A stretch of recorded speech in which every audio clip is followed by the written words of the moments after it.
Teixo, cogemos el librito. Vamos a ver la página 7.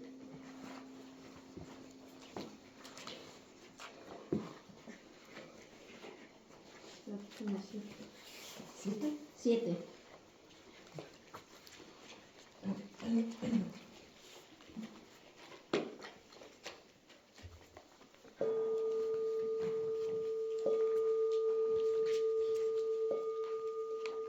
Hay una realidad que precede el cielo y tierra. No tiene forma, mucho menos nombre. Para los ojos es invisible. Carece de voz. Para los oídos inaudible. Denominada la mente oculta, no se compadece con su naturaleza, pues entonces sería como la fantasía de una flor. No es ni Buda ni mente. En absoluta paz ilumina de la manera más maravillosa. Solo es perceptible para los ojos puros. Es el Dharma, realmente más allá de forma y sonido. Es el Tao, y las palabras no tienen nada que ver con él. Con la intención de atraer a ciegos, Buda dejó escapar de su boca dorada palabras juguetonas. Desde entonces, cielo y tierra están cubiertos con excesos arbustos. Oh mis queridos excelsos amigos, admirados, si anheláis escuchar la voz del trueno del Dharma, dejad que se agoten vuestras palabras y vaciad vuestros pensamientos. Entonces podréis llegar a caer en la cuenta del ser uno.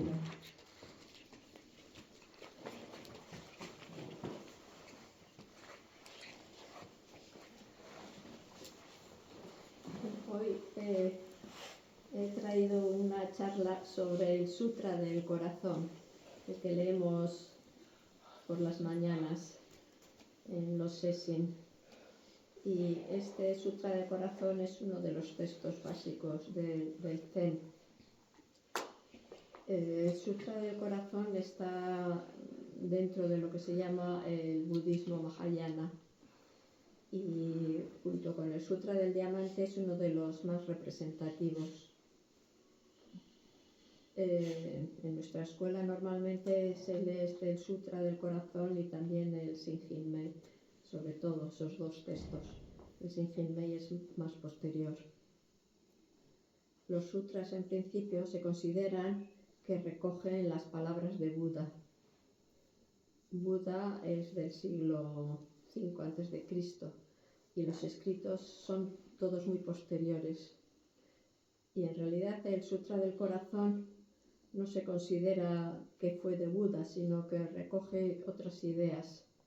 Sin embargo, se considera que es un sutra por su importancia. Buda en su tiempo no meditaba o no meditaba tanto, y su enseñanza era sobre todo a través de diálogos.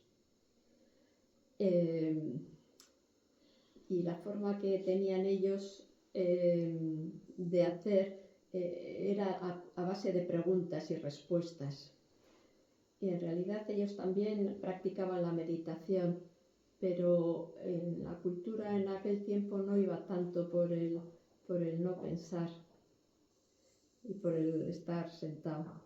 La enseñanza de Sakyamuni Buda tiene muchos textos y hay muchos que son muy complejos y con una lógica distinta a la que tenemos nosotros, y todos muy implicados en la cultura india.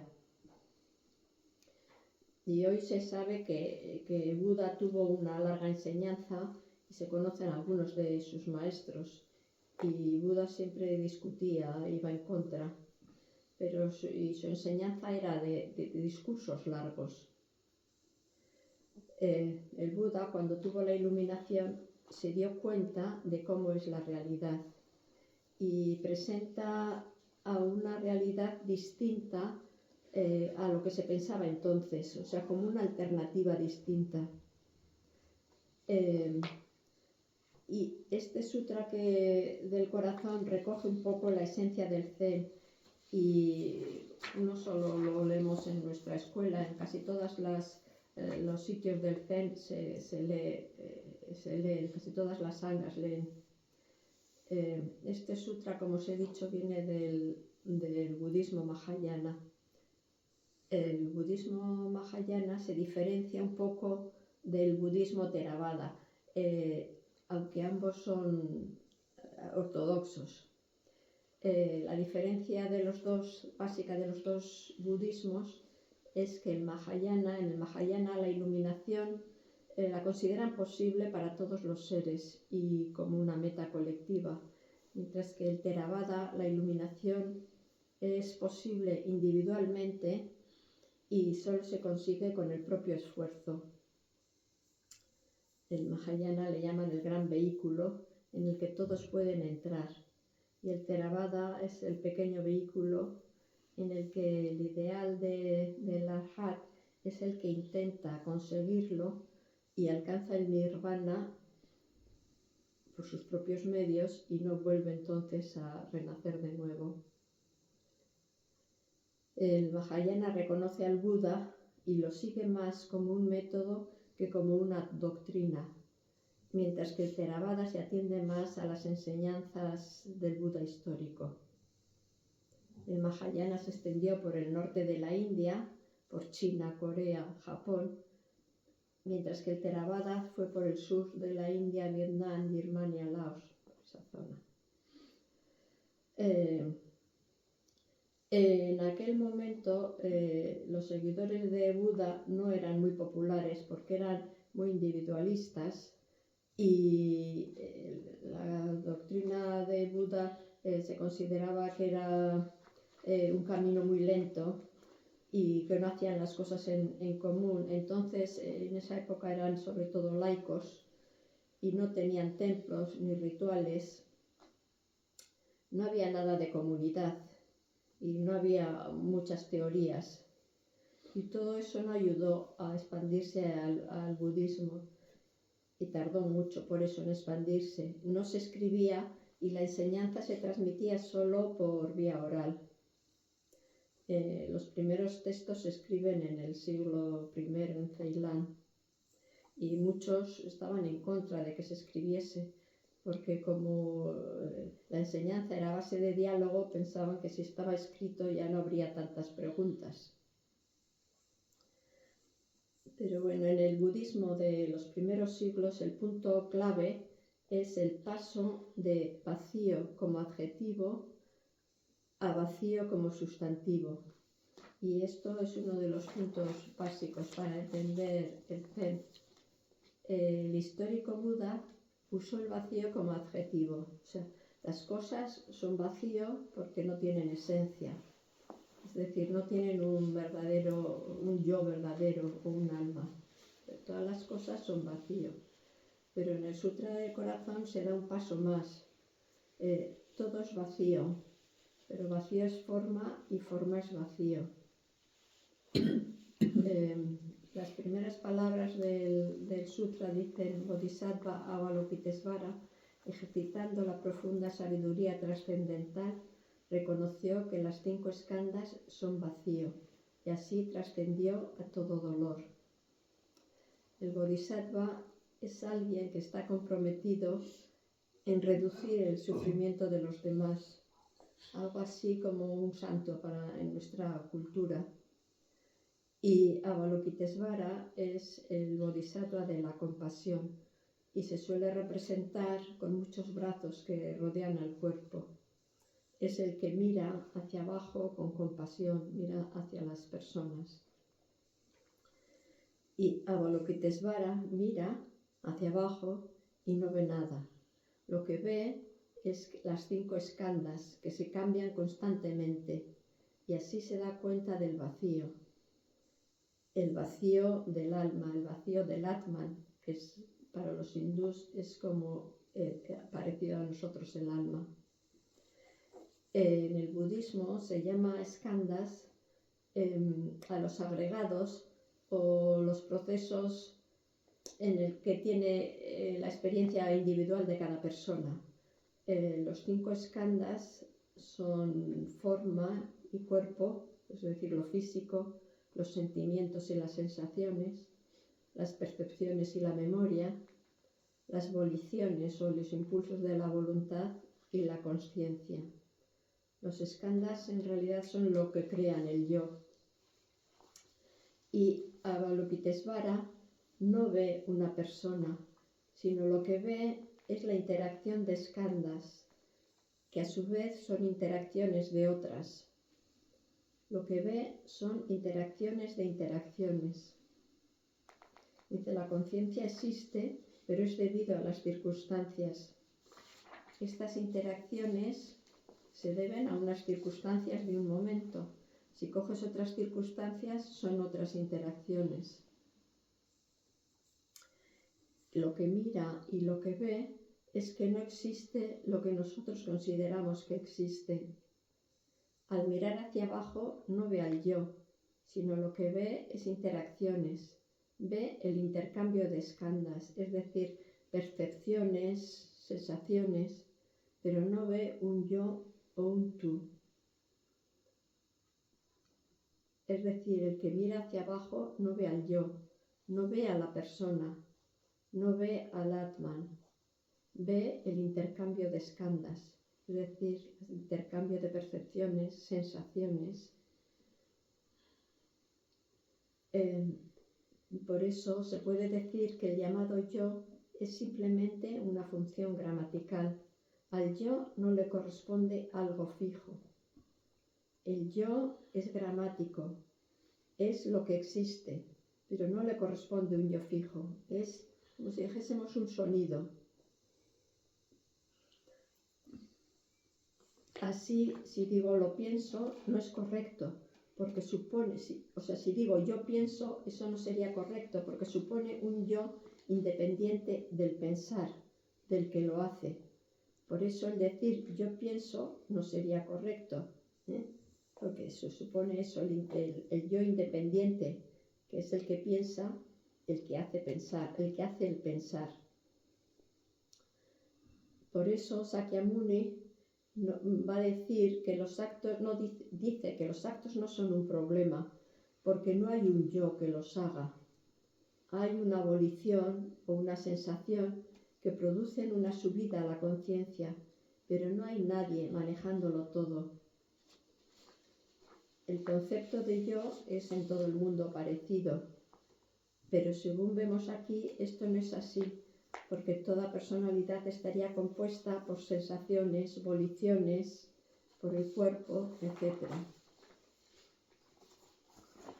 Y en el sutra en realidad se dice que la constante interacción de los skandhas da lugar a la realidad.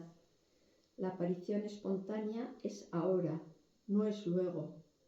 Los cambios son pequeños y a nosotros siempre nos parece que es lo mismo, pero son constantes, instante a instante, y no hay un momento fijo.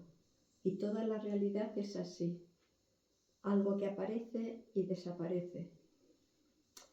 Y nos suele pasar que a nosotros no nos interesa la realidad en sí misma, sino el conocimiento sobre esa realidad, y queremos un conocimiento que no sea contradictorio. Y eso no es fácil.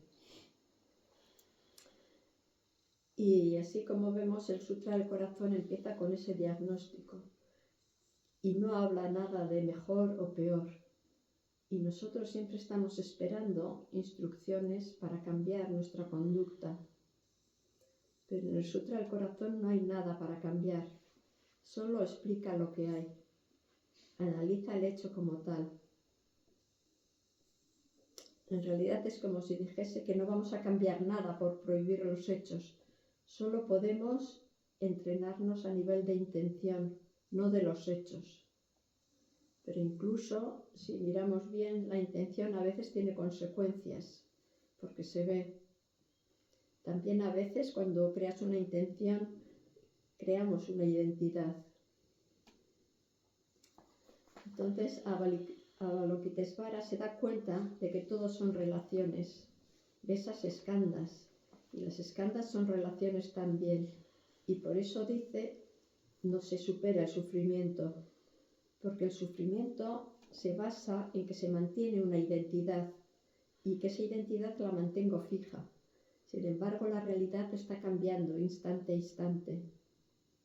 Creemos y mantenemos un punto fijo que en realidad no existe. Y el punto central y fijo para nosotros es nuestro yo. Y de ese yo estamos totalmente convencidos. Por eso, al hacer el Zen, tenemos que tener cuidado de no intentar tampoco machacar nuestro yo, porque muchas veces cuando intentamos quitarlo, lo que hacemos es reafirmarlo. Buda en sus escritos dice que el sufrimiento es a causa de nuestra ignorancia y de nuestros deseos, y que el camino para liberarse del sufrimiento es el óptuple sendero. Pero, sin embargo, en el Sutra del Corazón se supera un poco esto, diciendo no hay nada que hacer porque es vacío. Simplemente por el hecho de darse cuenta ofrece la solución al sufrimiento desde el principio. Las cosas no tienen sustancia, no hay nada en lo que basarse o apoyarse. Por eso solo hay las relaciones, y las relaciones cambian constantemente. Otra parte del texto dice, Sariputra, forma no es sino vacío, vacío no es sino forma. Forma verdaderamente es vacío, vacío es verdaderamente forma. Lo mismo vale para las sensaciones y entendimiento, voluntad y consciencia. Sariputra es uno de los discípulos de Buda, que fue considerado un intelectual. Y dice, forma es vacío y vacío es forma. Es decir, no existen por separado. Y esta es la frase básica. Es completa unidad entre vacío y forma. No hay separación entre ambos. No existe nada separado. Y este es el corazón del Zen. El vacío no es la esencia de las cosas porque es uno. No puedes captarlo para ver lo que hay dentro. Y el vacío no es falta de algo, sino falta de sustancia en lo que aparece. Como no hay sustancia, no puede haber un yo o un alguien. Puede aparecer un yo, pero ese yo carece de sustancia. Por eso no hay que estar en contra, ni superarlo, porque no existe solo, no tiene sustancia. En Occidente siempre hemos considerado separado espíritu y materia, y por eso el concepto de vacío no se entiende muy bien. Forma igual a vacío. Para nuestra lógica no existe forma igual a vacío.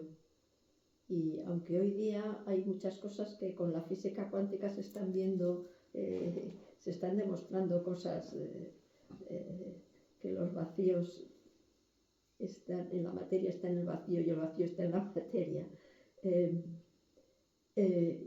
Pero no hay que buscar en ningún sitio, no tenemos que buscar, porque no hay alternativas a lo que hay.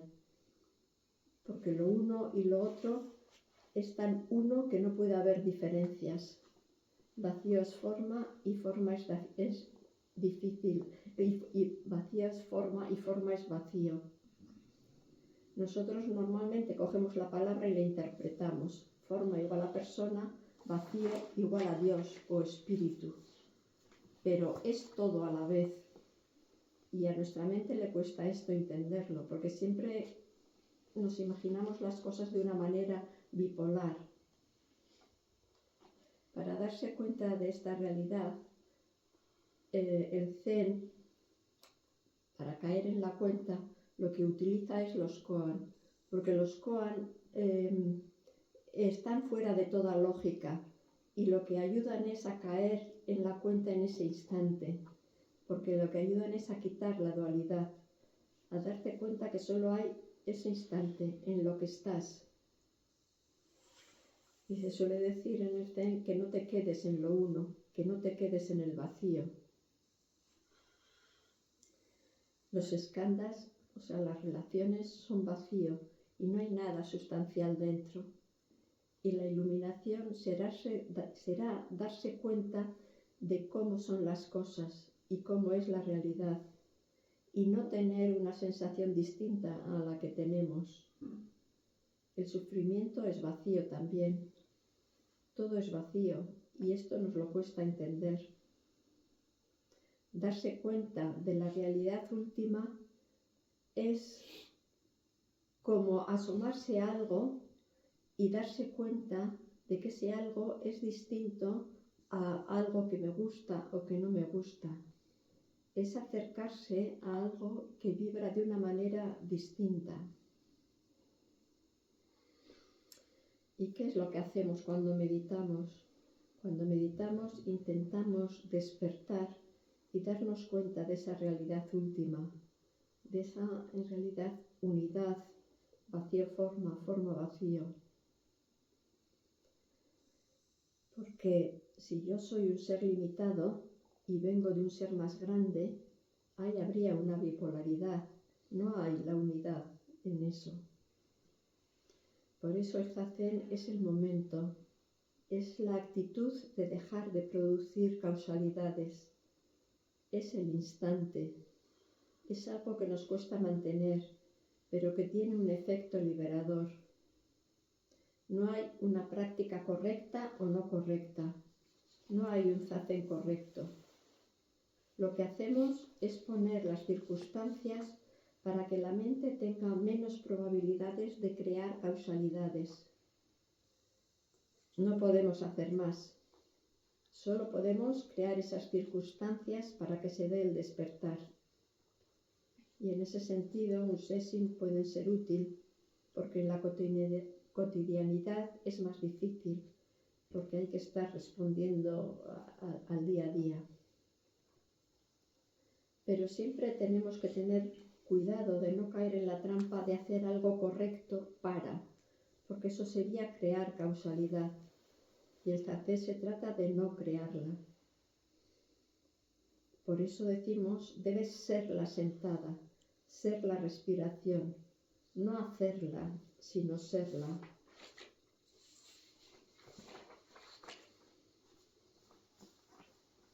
Siempre pensamos que lo divino es por conseguir y estamos en ese paradigma, pero si yo busco la unión es porque creo que estoy separado y eso sería dualidad. El dentro, fuera, arriba, abajo. La unión carece de separación. Y por eso se trata de pasar de ver la realidad de una manera separada a verla de una manera de unidad o global.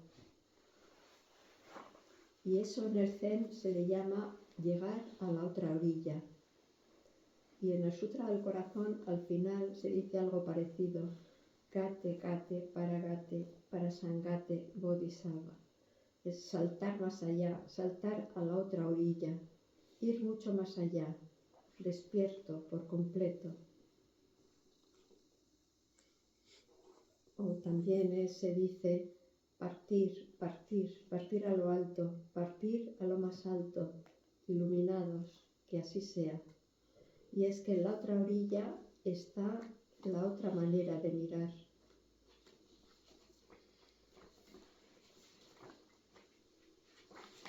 Ahora os leo unas frases de Celso Navarro. Lo nuevo en cada momento.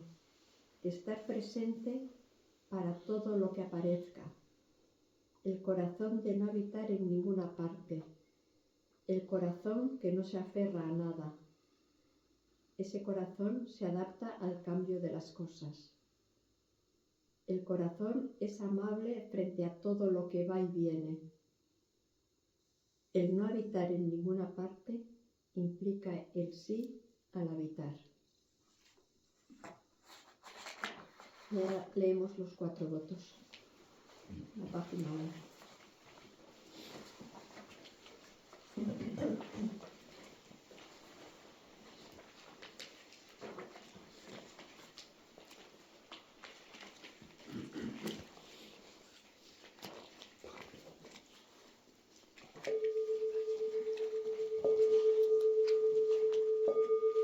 Los seres son innumerables, prometo salvarlos a todos.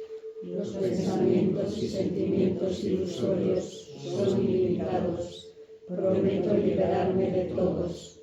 Las puertas de acceso a la verdad son incontables, prometo pasarlas todas. El camino de la iluminación no tiene igual, prometo alcanzarlo. Los seres son innumerables, prometo salvarlos a todos. Los pensamientos y sentimientos ilusorios son limitados, prometo liberarme de todos.